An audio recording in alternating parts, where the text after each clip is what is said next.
السلام علیکم۔ جنت کا باغ لگاؤ۔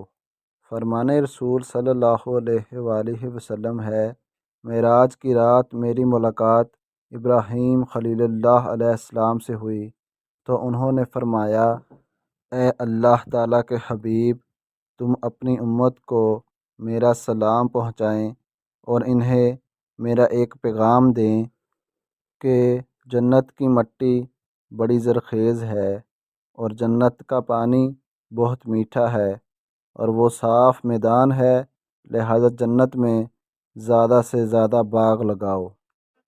اور جنت میں باغ لگانے کے لیے خوب پڑھو، سبحان اللہ والحمد للہ ولا الہ الا اللہ واللہ اکبر ولا حول ولا قوۃ الا باللہ۔